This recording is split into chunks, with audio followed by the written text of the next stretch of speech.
Bismillahirrahmanirrahim. Assalamualaikum warahmatullahi wabarakatuh. InsyaAllah pada pagi ini saya akan memberi sedikit taklimat berkenaan dengan kursus-kursus CTU semester Oktober 2020 hingga Februari 2021. Saya Muhammad Zahirul Halim bin Zainal Abidin, Ketua Pusat Pengajian ASIS UiTM Cawangan Perak. Okay. Untuk makluman, kod-kod kursus ASIS di UiTM Cawangan Perak adalah kursus MPU yang wajib diambil oleh setiap pelajar. Jadi jumlah jam kursus seminggu ialah 2 jam seminggu, manakala jumlah untuk minggu kuliah ialah 14 minggu. Berikutnya merupakan senarai penyelaras program Akademi Pengajian Islam Kontemporari UiTM Cawangan Perak, itu untuk penyelaras program diploma Dr. Muhammad Imran Abdul Razak, penyelaras untuk program ijazah sarjana muda Dr. Ahmad Firdaus Muhammad Noor. Untuk kelas tahfiz kita bahagikan kepada dua, iaitu untuk kampus Seri Iskandar dan juga kampus Tapah. Untuk kampus Seri Iskandar oleh Ustaz Muhammad Hafiz Basir, manakala kampus Tapah dikendalikan oleh Ustaz Saidina Anan Muhammad Noor. Okey, untuk kursus ASIS, untuk kursus pra-diploma dan diploma kampus Seri Iskandar, untuk pelajar tahap pertama ataupun Part 1, mereka perlu mengambil kursus prinsip-prinsip asas Islam, iaitu CTU 101. Seterusnya untuk pelajar tahap 2 ataupun Part 2, mereka perlu mengambil kursus penghayatan etika dan peradaban 1, CTU 152. Untuk tahap 3, mereka perlu mengambil salah satu daripada kod-kod subjek-subjek berikut dan kod-kod berikut.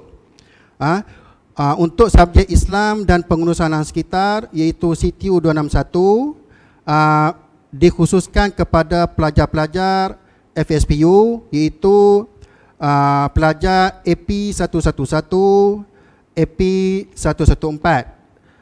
Untuk pelajar tahap 3 atau Part 3, mereka perlu mengambil kursus-kursus berikut mengikut jabatan masing-masing, iaitu yang pertama kursus Islam dan pengurusan alam sekitar, kodnya CTU 261, diambil oleh pelajar AP 111 Town Planning.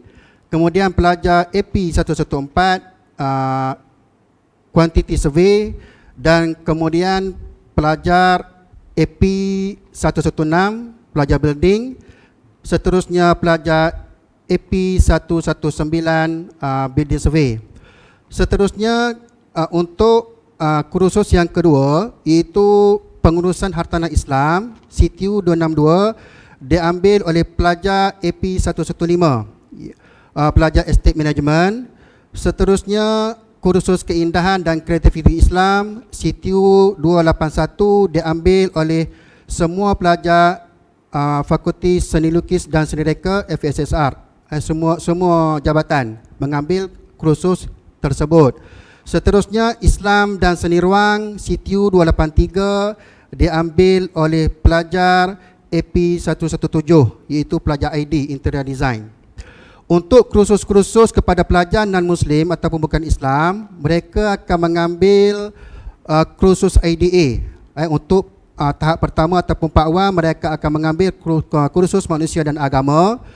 Untuk pelajar Part 2 ataupun tahap 2, mereka akan mengambil pengantar etika dan peradaban IDA 153.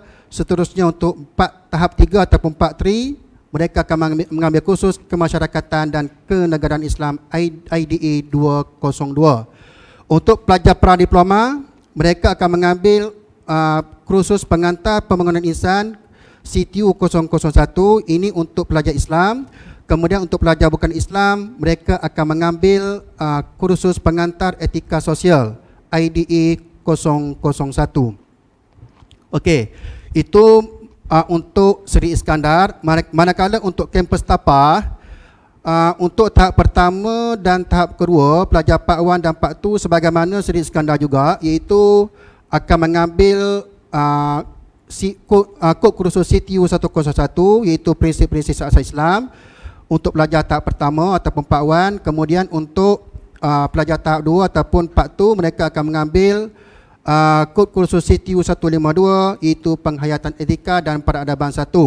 Untuk Part 3, mereka dikhususkan kepada jabatan ataupun fakulti masing-masing. Untuk kursus Sains dan Teknologi Islam CTU 211. Okey, untuk pelajar tahap 3 ataupun Part 3, mereka akan mengambil kod kursus dan subjek yang telah diperkhususkan kepada mereka. Itu untuk yang pertama, subjek Sains dan Teknologi Islam CTU 211. Untuk pelajar tahap 3 ataupun Part 3, pelajar yang perlu mengambil kursus ini ialah daripada Fakulti Sains Gunaan dan juga Fakulti Sains Komputer dan Matematik. Yang kedua, untuk kursus Perakaunan Islam, kod kursusnya CTU 231, pelajar tahap 3 ataupun Part 3 yang perlu mengambil kursus ini ialah daripada Fakulti Perakaunan. Seterusnya, kod kursus yang ketiga iaitu Asas Takaful, kod kursusnya CTU 242, perlu diambil oleh pelajar Sains Aktuari.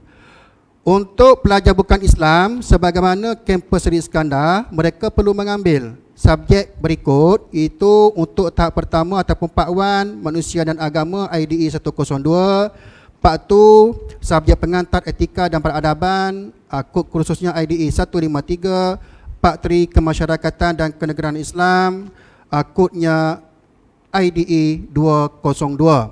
Untuk pelajar pradiploma, sebagaimana Sri Iskandar juga, mereka perlu mengambil kursus pengantar pembangunan insan untuk tahap 1 ataupun Part 1, kemudian pengantar etika sosial untuk pelajar bukan Islam, kodnya IDE 001. Okey, untuk ijazah sarjana muda, kampus Sri Iskandar dan kampus Tapah, mereka perlu mengambil kursus-kursus atau subjek-subjek berikut, iaitu untuk pelajar kohort baru, mereka perlu mengambil kursus Falsafah dan Isu Semasa CTU 552. Kemudian seterusnya, selepas itu mereka akan mengambil kursus Penghayatan Etika dan Peradaban CTU 554. Untuk pelajar kohort lama, mereka tetap lagi mengambil kursus Tamadun Islam dan Tamadun Malaysia, iaitu CTU 551, dan seterusnya mereka akan mengambil subjek Sejarah Malaysia CTU 553. Dan maklumat-maklumat berkenaan dengan kohort baru dan kohort lama ini mungkin akan dimaklumkan oleh jabatan masing-masing. Okey, untuk pelaksanaan proses pengajaran dan pembelajaran sesi Oktober 2020 hingga Februari 2021, secara umumnya semua pengajaran dan pembelajaran dilaksanakan melalui Open and Distance Learning (ODL), kecuali pelajar semester pertama, pradiploma dan program diploma, dan pelajar ijazah sarjana muda yang mengambil kod kursus CTU 552, Falsafah dan Isu Semasa.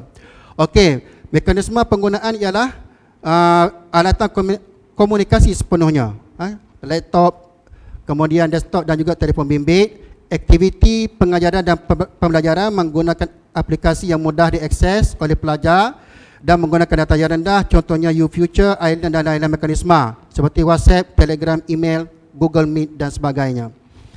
Okey, untuk kursus pradiploma, diploma dan ijazah sarjana muda yang menggunakan cara bersemuka, face to face dan pembelajaran jarak jauh (ODL), iaitu kita akan menggunakan sesi bersemuka sebanyak 30%, manakala untuk ODL 70%. Okay, melibatkan kod-kod berikut, iaitu kod yang melibatkan pradiploma, kemudian kod-kod diploma Part 1 CTU 101, prinsip-prinsip asas Islam, kemudian kursus untuk pelajar non-Muslim, iaitu Manusia dan Agama IDE 102, manakala untuk ijazah CTU 552, Falsafah dan Isu Semasa. Itu kita akan menggunakan 30% secara bersemuka ataupun face to face, manakala untuk ODL sebanyak 70%. Okey, pelaksanaan kelas secara bersemuka atau face to face iaitu 4 kali pertemuan. Pertemuan akan diadakan secara manual, itu di kelas-kelas yang akan ditentukan nanti, itu pada minggu pertama dan minggu kedua. Manakala dua lagi pertemuan adalah pada minggu ke-11 dan minggu ke-12. Kita akan bahagikan dua minggu pertama dan 2 minggu yang mungkin merupakan antara minggu terakhir lah, 11-12. 1, 2 dan juga minggu ke-11-12 akan diadakan secara bersemuka. Selebihnya akan diadakan secara ODL. Okey. Kod kursus yang melibatkan pelajar semester 2 dan pelajar semester 3 diploma akan dilaksanakan secara ODL ataupun pembelajaran jarak jauh sepenuhnya, tanpa sesi face to face. Itu, dan kemudian kursus CTU 551. Okey, manakala untuk ijazah sarjana muda, kursus CTU 551, 553 dan 554 juga dilaksanakan secara ODL ataupun pembelajaran jarak jauh sepenuhnya. Jadi untuk kursus yang melibatkan pembelajaran jarak jauh ataupun ODL, dimohon kerjasama kepada pelajar-pelajar yang terlibat, terutamanya ketua kelas ataupun pembantu ketua kelas, kerana mereka ini mungkin akan dihubungi oleh para pensyarah yang terlibat bagi pembentukan medium kelas online nanti.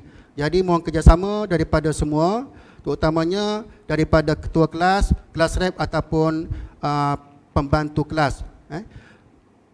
Seterusnya, untuk penilaian semester, bagi pelajar pradiploma, mereka akan diberikan 4 tugasan, iaitu tugasan pertama merupakan ulasan artikel yang akan dilaksanakan secara berkumpulan, markahnya ialah 30 markah.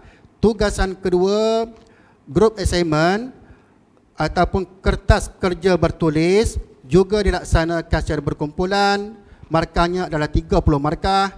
Tugasan ketiga, ujian pertama individu 20 markah, manakala tugasan keempat, ujian 2 juga secara individu 20 markah. Ini adalah penilaian semester untuk pelajar pradiploma. Maklumat selanjutnya akan diperolehi daripada pensyarah yang terlibat nanti.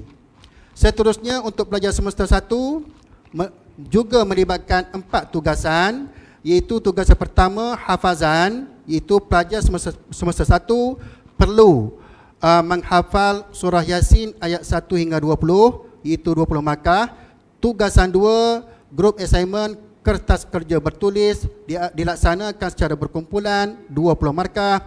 Tugasan ketiga, kuis ataupun open book test, individu 30 markah, manakala tugasan 4, pelajar akan diberikan pilihan sama ada ingin melaksanakan analisa ayat Al-Quran ataupun analisa hadis ataupun artikel review ataupun case study. Ini akan dibincangkan dengan pensyarah masing-masing, juga diadakan secara berkumpulan, iaitu 30 markah.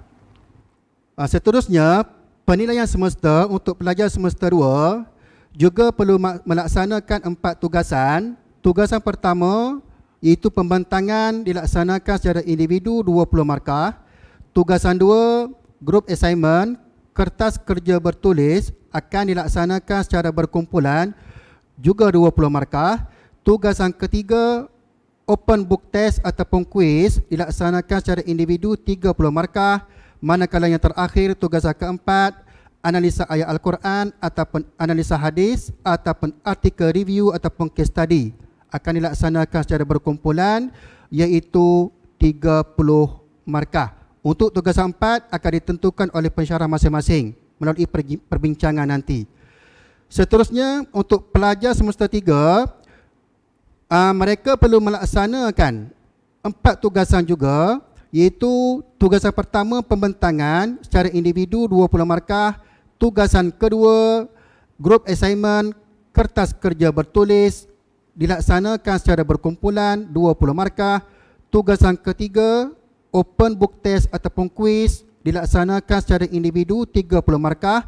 Manakala tugasan keempat, analisa ayat Al-Quran ataupun analisa hadis ataupun artikel review ataupun case study, secara berkumpulan 30 markah.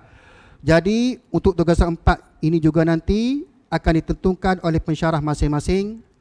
Manakala untuk tugasan keempat, analisa ayat Al-Quran ataupun analisa hadis ataupun artikel review ataupun case study akan dilaksanakan secara berkumpulan 30 markah. Tugasan ini akan ditentukan oleh pensyarah nanti.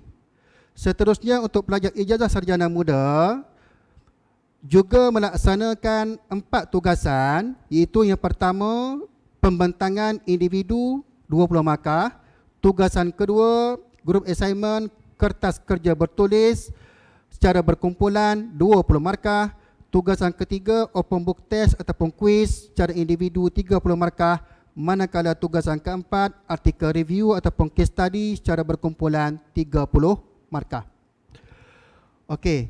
Itu sahaja taklimat daripada saya untuk kursus yang melibatkan subjek CTU. Sekian, terima kasih. Sebarang persoalan ataupun kemusykilan boleh berhubung dengan nombor telefon yang tertera. Itu sahaja taklimat daripada saya berkenaan dengan kursus yang melibatkan subjek CTU. Saya ucapkan terima kasih di atas perhatian daripada para pelajar semua. Sebarang kemusykilan, para pelajar boleh berhubung dengan nombor telefon yang tertera di slide berikut, iaitu 05-374-2399. Wabillahi taufiq wal hidayah. Assalamualaikum warahmatullahi wabarakatuh.